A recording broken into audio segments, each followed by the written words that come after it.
नमस्कार, आदाब। आप सभी का स्वागत है CIB इंडिया न्यूज पर। आइए शुरू करते हैं खबरों का सिलसिला। आजमगढ़ जिले में आज कांग्रेसी धुरंधरों ने कांग्रेस जिला अध्यक्ष प्रवीण सिंह के नेतृत्व में राज्यपाल को संबोधित ज्ञापन जिलाधिकारी आजमगढ़ को सौंपा है।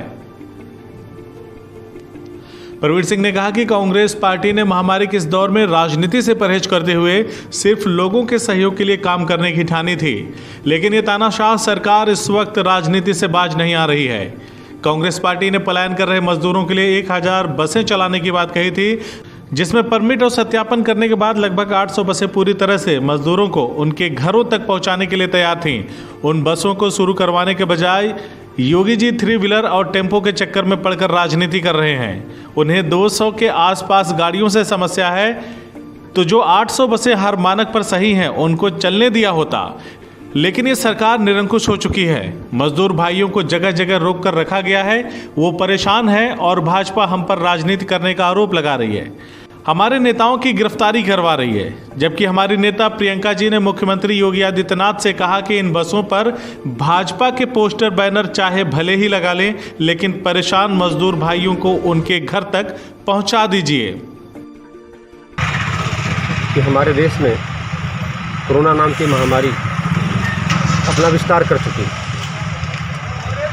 क्योंकि वैश्विक महामारी है, उसकी चपेट में भारत भी पूरी तरह आ चुका है। जब देश के प्रधानमंत्री नरेंद्र मोदी जी ने लॉकडाउन घोषित किया, हालांकि लॉकडाउन उनका बिना तैयारी के और सर्वदलीय मीटिंग करके या सबसे सलाह लेकर के या जो और भी चीज़ें चाहिए उसको और व्यवस्थित करने के लिए वो चीज़ें उन्होंने नहीं की थी। लेकिन फिर भी जब उन्होंने लॉकडाउन घोषित किया तो सबसे पहले कांग्रेस पार्टी ने देश को आश्वस्त किया, भारतीय जनता पार्टी को आश्वस्त किया और देश की सरकार को आश्वस्त किया कि देखिए, इस महामारी के दौर में हम राजनीति नहीं करेंगे। इस महामारी के दौर में हम आपके साथ हैं, जहां हमारी आवश्यकता होगी आप समझिएगा हम आपके साथ खड़े हैं, और जहां हम स्वयं समझेंगे, महसूस करेंगे कि हमारी ज़रूरत है, वहां हम खड़े रहेंगे। के सहयोग करने का चूँकि वचन दिया था, तो सरकार के सहयोग करने के क्रम में हम लोग के नेता श्रीमती प्रियंका गांधी जी ने 1000 बसों का लगभग प्रबंध किया, जिन बसों को लगभग 2 दिन बाद इन्होंने अनुमति प्रदान की इन शर्तों के साथ कि आप सभी चालकों परिचालकों का डिटेल हमको उपलब्ध कराइए, बसों का डिटेल उपलब्ध कराइए। बसों का डिटेल उपलब्ध करवाते हैं, उसकी जांच करते हैं, जिसमें 800 समथिंग बसें पूर्णतः सही पाई जाती है, जिनकी परमिट चालक सब कुछ सही पाया जाता है। कुछ उसमें इनका कहना ऑटो है, 407 था, कुछ जो है विद्यालयों की स्कूल बसें थी। मेरा कहने का मतलब ये है कि आप क्यों राजनीति कर रहे हो? हमारी 500 बसें ही अगर आई, हमने 1000 कहा था, अगर वही लगता है कि चलने लायक है तो उनको आप चलाओ। और गाजियाबाद में जो मजदूर इकट्ठा है हज़ारों की संख्या में, उनको बैठाओ आप अपना सिस्टम लगा करके। अपना प्रियंका जी ने यहाँ तक कह दिया कि आप अपना झंडा लगा लो, लेकिन हमारा उद्देश्य है कि वह मजदूर अपने गंतव्य तक पहुँचे। प्रवीण सिंह यही नहीं रुके। प्रवीण सिंह ने कहा कि लगातार मजदूरों के पलायन से लगातार लोगों की मौत भी हो रही है। किसी का भाई, किसी का बेटा, किसी की मां, किसी की पत्नी की मौत हो जा रही है, लेकिन इस सरकार को शर्म नहीं आ रही है। ये सरकार काम न करके ओछी राजनीति कर रही है। लोकतंत्र खतरे में है। योगी कोई पारिवारिक व्यक्ति नहीं है, उन्हें गंदी राजनीति बंद कर देनी चाहिए। जो भी बसें खड़ी हैं सबको इस्तेमाल में लीजिए और ये घटिया राजनीति बंद कीजिए। मजदूर भाइयों को उनके घर पहुंचने दीजिए। ये बातें कांग्रेस के जिला अध्यक्ष प्रवीण सिंह ने कही। इसी क्रम में लगातार जिस दिन से लॉकडाउन हुआ, प्रवासी मजदूर अपने घरों को जा रहे थे, जिसका खामियाजा भूखे प्यासे, कोई कहीं किसी का बेटा मर जा रहा है, किसी की पत्नी मर जा रही है, किसी का पति मर जा रहा है, किसी का भाई मर जा रहा है, ऐसी कभी।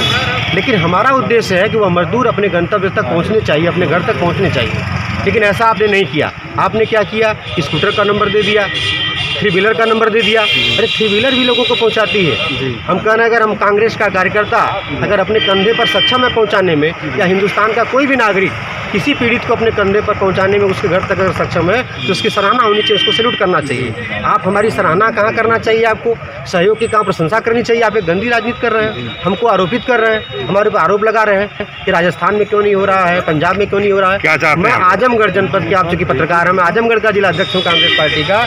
मैं आपसे पूछना चाहता हूँ कि सबसे अधिक ट्रेनें जो आई हैं वो पंजाब से आई। और पंजाब से आने वाला एक भी यात्री आप लोग वहाँ पर गए हैं, ये नहीं कहा कि वहाँ की सरकार ने हमको प्रताड़ित किया। पंजाब में आपको कोई ऐसी फ़ोटो भीड़ की नहीं नज़र आई होगी जहाँ पर भीड़ में लोग परेशान हो रहे हों। राजस्थान की कोई ऐसी फ़ोटो नहीं नज़र आई होगी। जब कोटा आप बस भेजते हैं तो राजस्थान की सरकार बगैर चेक किए आपको सीधे आपके स्टूडेंट को, आपके जो भी आपके यहाँ जो मजदूर रहे हों, स्टूडेंट रहे, उनको बैठाती है, भिजवा देती है।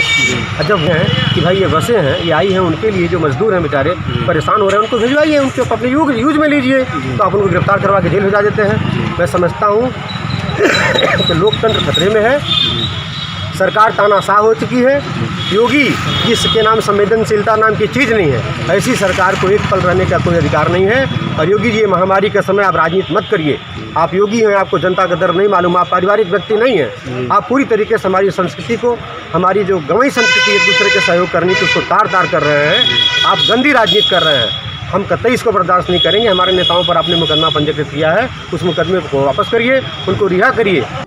अब ऊँट किस करवट बैठता है ये तो वक्त ही बताएगा, लेकिन एक बात तो सच है कि पलायन का दंश झेल रहे कामगार मजदूर परेशान हैं, लाचार हैं, उनकी परेशानियों का अंत नहीं हो रहा है। ऐसे में सरकार को भी बड़ा दिल दिखाते हुए मजदूरों की मदद करनी चाहिए। और सरकार को अगर कांग्रेसी बसों से परहेज है तो उत्तर प्रदेश परिवहन निगम की बसों से ही लोगों को भिजवा दें। लेकिन लगता है कि कांग्रेस के उठाए इस कदम का सरकार के पास कोई तोड़ नहीं है। कांग्रेस की इस बड़ी पहल का सरकार के पास कोई जवाब नहीं है। योगी सरकार के लिए ये पहल एक अबूझ पहेली बन गई है, जिसका ना तो सरकार इकरार कर पा रही है और ना ही इनकार।